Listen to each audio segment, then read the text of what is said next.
A pesar de que hay una ley nuevecita que establece la obligatoriedad de la declaración jurada de bienes atiemposa para todo el que maneja fondos públicos, a esta altura del juego hay, acortada al 11 de agosto, había 2.054 funcionarios que van de un extremo a otro de la administración, desde el administrador general del Banco de Reserva, ahora director de aduana, hasta modestos encargados de compra de municipios. Está con nosotros Francisco Álvarez Valdés a propósito de esto, para que nos ayude a entender cómo es posible que una ley modificada, creada, nueva, no se pueda cumplir en la República Dominicana y qué impacto tiene esto en la sociedad. Bueno, muchas gracias, buenos días. Altagracia, Franklin, a los amigos y amigas televidentes. Bueno, lo que pasa con la ley de declaración jurada de bienes es que ciertamente tenemos una ley reciente. ¿Nueva? Pero tenemos la obligación de depositar declaración jurada de bienes de hace muchos años ya. Creo que eso comenzó en el gobierno de Salvador Jorge Blanco. Y lo que ha habido con esta ley es lo que ha habido con toda otra ley. Que se impone la cultura ¿de qué? ¿Del cumplimiento de la ley? No, del incumplimiento de la ley, que es la cultura que prima en la República Dominicana. Y con esta ley pasa exactamente lo mismo. Si ustedes me dicen, pero es que no cuesta tanto trabajo presentar una declaración jurada. Yo creo que algunos abogados han ayudado a los que han faltado en su declaración a hacer un análisis de riesgo. ¿Qué es más riesgoso? ¿Depositar la declaración o no depositarla?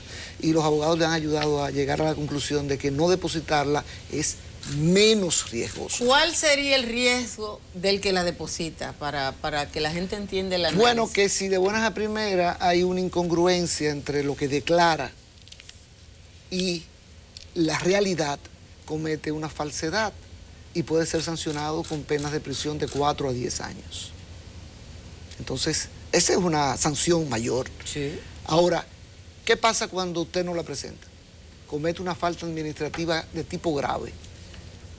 Una falta administrativa que debería dar lugar a la destitución por parte del presidente de la República, lo que no ocurre en la práctica. Entonces, si usted está sentado aquí, usted tiene un problema porque sus bienes, su patrimonio, que usted declara ante impuestos sobre la renta, ante la Dirección General de Impuestos Internos, pues no coincide con su realidad, y usted no quiere presentar la realidad porque entonces va a entrar en contradicción con lo que ha declarado ante la DGI, usted dice, yo prefiero el riesgo menor, y no la presenta. Pancho, Claro, hay un grupo también, hay que decirlo, de personas que lo hacen por pura negligencia.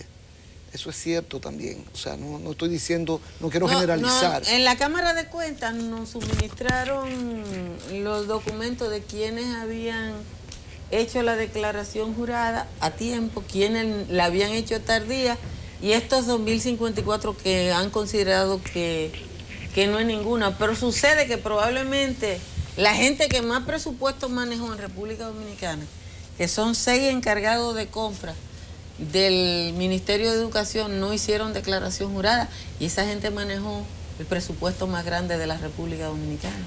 Bueno, pero uno de los aspectos que falla en la aplicación de la ley, y hay que decirlo de esa manera, es que esa ley creó una dirección de fiscalización del patrimonio de los funcionarios públicos.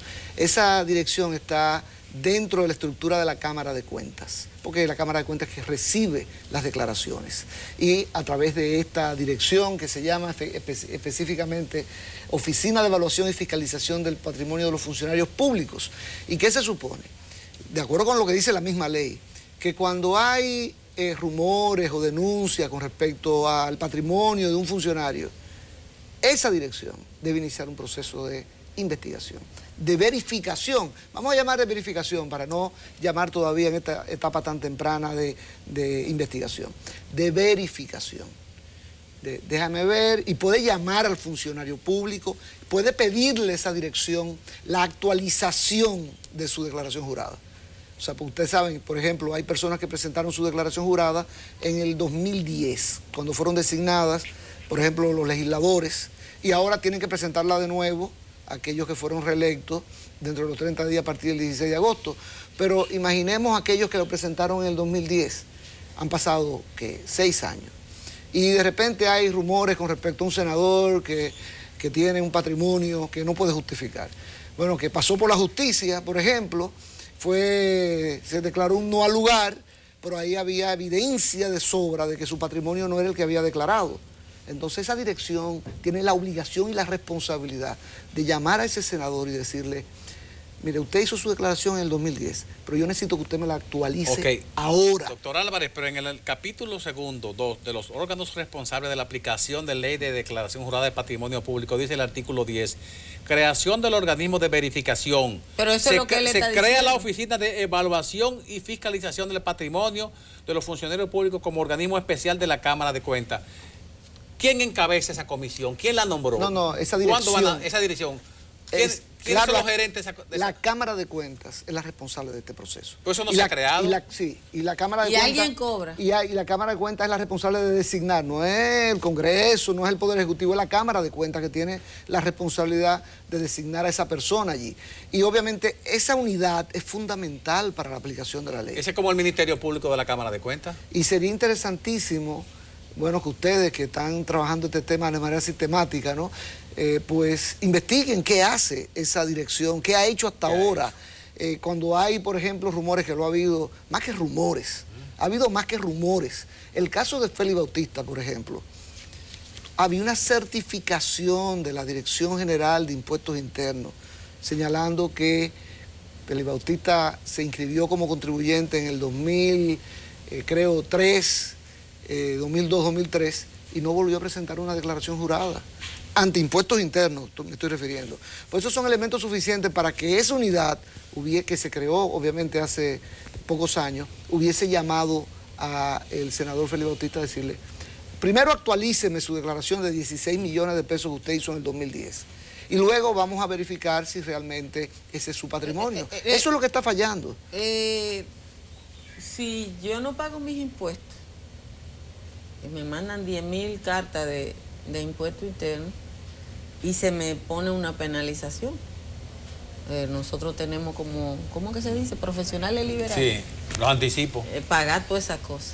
¿Cómo es posible que una gente que tiene un patrimonio tan alto no le llegue la misma comunicación que me llega a mí de impuestos internos y que tiene un ingreso tan alto? Mira, y ahora tenemos un nuevo director en la Dirección General de Impuestos Internos que precisamente en el día de ayer, en el almuerzo mensual de la Cámara Americana de Comercio, con mucha razón, con mucha propiedad, tocó el tema de la evasión fiscal. Y dijo que la evasión fiscal es un crimen igual que lo es la corrupción. Y es verdad, hay que perseguir la evasión fiscal, pero no solamente en el sector privado, claro que en el sector privado. Claro. Pero, ¿qué ocurre con los funcionarios públicos y sus declaraciones ante la Dirección General de Impuestos Internos? Porque Impuestos Internos tiene ahí mucho mayor facilidad que en el sector privado. ¿Por qué razón? Porque los funcionarios públicos, no todos, pero una parte importante, los que manejan fondos públicos, están obligados a presentar esta declaración cuando asumen una función pública y luego cuando se retiran de ella. Porque algunos tienen patrimonios enormes. Pero aquí el tema, Altagracia, es comparar esa declaración que se hace en virtud de esta ley con la declaración que han hecho anualmente ante la dirección. A ver si perdieron o pero ganaron, vamos a compararla. Eso es tan sencillo de hacer, pero obviamente no se ha hecho. Por ejemplo, yo quise poner este caso de Félix Bautista. Algunos dicen que si yo tengo un tema personal con Félix Bautista. No, ninguno. pero es de referencia, porque una eso referencia. en el caso de Félix Bautista hay una ventaja. Todos los documentos son públicos. No, y además, yo siempre he dicho, es el caso emblemático de la corrupción. Es el caso, tú lo dijiste, de referencia, porque es el caso más claro. Entonces, es el que usualmente se utiliza no solamente por mí, sino por muchos de los que tratan el tema para comparar. ¿Qué ocurrió? Porque nunca vi una declaración de impuestos internos con respecto a la situación fiscal. Olvídense de la parte penal, bueno, ya la Suprema Corte se casó con la gloria, ¿no? Con ese caso. No, yo estoy hablando de una declaración de la Dirección de Impuestos Internos con respecto a ese tipo de casos. Nunca la he escuchado. O sea, entonces yo creo que sí, que hay que trabajar este tema, por ejemplo, de la DGI, sin privilegios, sin discriminar a nadie, tanto sector privado como sector público. Y esta herramienta que da la declaración jurada es muy importante. Y ustedes que están, yo lo he venido siguiendo, bueno, le solicitaron a la Cámara de Cuentas información, la Cámara se la suministró y ustedes la están divulgando. Más interesante todavía va a ser cuando venza el plazo, que vence en 15 días, para presentar la nueva declaración. Todo el mundo tiene que presentar una nueva declaración. No solamente los nuevos funcionarios, sino los que fueron reelegidos. Todo el mundo. Y ahí hay que volver a insistir en ver quiénes no presentan su declaración y aquellos que la presentan, compararla con la anterior. Pero la gente con la ingenuidad o el desconocimiento de la ley insiste en que el presidente opine o que se le suspendan la erogación de los salarios. ¿Qué tanto le importa a los que no presentan la declaración que le quiten el sueldo? Pero bueno, es que yo no creo que sea cuestión de quitarle el sueldo. Es que la ley establece que es una falta grave no depositar su declaración jurada. Y yo le pregunto a aquellos que tienen la facultad de poder destituir a esos funcionarios que cometen esa falta grave, principalmente al presidente de la República, Danilo Medina, ¿qué hace él cuando es evidente que una de las personas que él designó por decreto comete una falta grave? Y no solamente que la comete, sino que se niega a subsanarla, presentándola, aunque sea tardíamente. ¿Qué hace? Bueno, el presidente, no solamente Danilo Medina, porque vamos a ser justos, ¿no? Los presidentes. Todos los presidentes que han pasado por ahí, del PRSC, del PRD, del PLD, ese tema no les importa. Y no hay cosas, Pancho Álvarez, que deberían como ocurrir en automático. O sea, hay cosas, bueno, el presidente, vamos a suponer que el presidente en buen dominicano se hace loco. Y no, porque además vamos a presumir que el presidente no se entera de todo, ¿verdad? El presidente no se enteró de que 2.054 personas, muchos de los cuales son funcionarios administrativos, no han hecho su declaración jurada. No hay un organismo de control que diga, bueno, no han hecho la declaración jurada, lo que debe pasar es esto. Bueno, fíjate, cuando tú dices... O sea, la ley no establece... Tú lo que quieres es una aplicación inmediata de la consecuencia. Exacto. Lo que pasa, que sería lo mismo que decir, y aquí vamos al debido proceso y a la protección de los derechos de todo el mundo, ¿no? Lo que ocurre es que eso sería lo mismo que decir, si tú cometiste una infracción, tú inmediatamente estás sancionado. No, tiene que haber un debido proceso, una investigación, un sometimiento. No es que la ley establece cuestiones automáticas. Sí, pero aquí se está acusando a una persona de no haber cumplido con la ley. Hay que probárselo. Tiene que haber un debido proceso y después tiene que haber una decisión por un órgano competente. Entonces, no puede, lamentablemente, sin que sea reñido con la ley, haber una consecuencia automática, porque mira, ahora mismo ha habido casos donde personas han desmentido que no hayan presentado su declaración jurada porque la Cámara de Cuentas parece que cometió un error suministrando la información. Imagínate que hubiese habido una consecuencia inmediata, Altagracia, y esa persona hubiese estado destituida. No, la Constitución y el debido proceso que hay que seguir para determinar si una persona es culpable o inocente, eso hay que respetarlo por encima de todas las cosas. ¿Qué llama la atención cuando un funcionario designado presenta una declaración jurada con más de lo que aparenta tener? Bueno, lo primero es que es una especulación. Cuando tú dices, un funcionario presenta una declaración con más de lo que aparenta tener, ya eso es una especulación. Pero eso debería dar motivo a esta dirección creada al interno de la Cámara de Cuentas para llamar al funcionario. ¿Pero lo investigará la Cámara de Cuentas o el Ministerio Público? No, la Cámara de Cuentas es la responsable de hacer la investigación porque es un tema financiero, patrimonial, tiene pues personal mucho más competente que el Ministerio Público para esos temas. Ahora, una vez la Cámara de Cuentas determine, por ejemplo, que ha habido una falsedad, que este funcionario público declaró bienes que no tiene, ya eso es una falsedad. La Cámara de Cuentas tiene que rendir un informe y enviarlo al Ministerio Público, para que el Ministerio Público entonces proceda a presentar acusación pública contra ese funcionario. Yo todavía tengo una duda que quiero que me aclares, pero vamos a escuchar la opinión del magistrado Jorge Subero a propósito de lo que estamos hablando. Yo creo que la rendición de cuentas y la declaración jurada de bienes de los funcionarios son medidas de prevención de la corrupción. En el caso mío, yo hice declaración jurada, que estaba obligado a hacerlo cada 2 años en la Suprema Corte de Justicia. Hice 4 o 5 declaraciones juradas. Y al final también la presenté, no solamente durante mi gestión durante el ejercicio de esa gestión, sino también cuando cesé de ella hice mi declaración jurada de bienes. ¿Cuál es la finalidad? Determinar realmente si ha habido un incremento del patrimonio entre el momento de la toma de posesión y el momento de la entrega, con la finalidad de ver si yo puedo justificar ese incremento patrimonial con el salario que percibo o si hay un incremento que realmente no pueda yo justificar. Es una debilidad institucional. A mi modo de ver, yo creo que la ley que crea la Cámara de Cuentas faculta a dicho organismo a tener un papel mucho más activo en cuanto a eso. Pero realmente la ley se ha quedado corta, no ha llenado realmente el objetivo que se perseguía con ella. Es la ley la que se ha quedado corta, esa ley nuevecita que yo creo que establece responsabilidades, a mí que yo soy una ley en derecho, o es la gestión, la de la Cámara de Cuentas, la que no funciona. Yo disiento de mi querido profesor Jorge Subero Isa al respecto. Yo creo que primero tenemos que acostumbrarnos a cumplir lo poco que tenemos. Y yo agrego, ¿quién fiscaliza la Cámara de Cuentas que no haga lo que tiene que hacer? Pero si nosotros no estamos cumpliendo lo que dice la actual ley, ¿para qué vamos a mejorarla? No vamos a cumplir tampoco lo que se le agregue, si no somos capaces de cumplir lo poco que tenemos. ¿Quién le exige a la Cámara de Cuentas que haga lo que no está haciendo? Bueno, la ciudadanía. Porque la Cámara de Cuentas es un órgano autónomo, es un órgano constitucional autónomo. No puede ser el Poder Ejecutivo que meta sus manos allí, tiene que ser la Cámara de Cuentas. Y eso nos lleva a otro tema, al tema de la selección de los miembros de los órganos constitucionales, Cámara de Cuentas, Junta Central Electoral, Altas Cortes, y ahí viene un tema de independencia de nuevo. Bueno, ahí hay dos temas, de independencia y de recursos.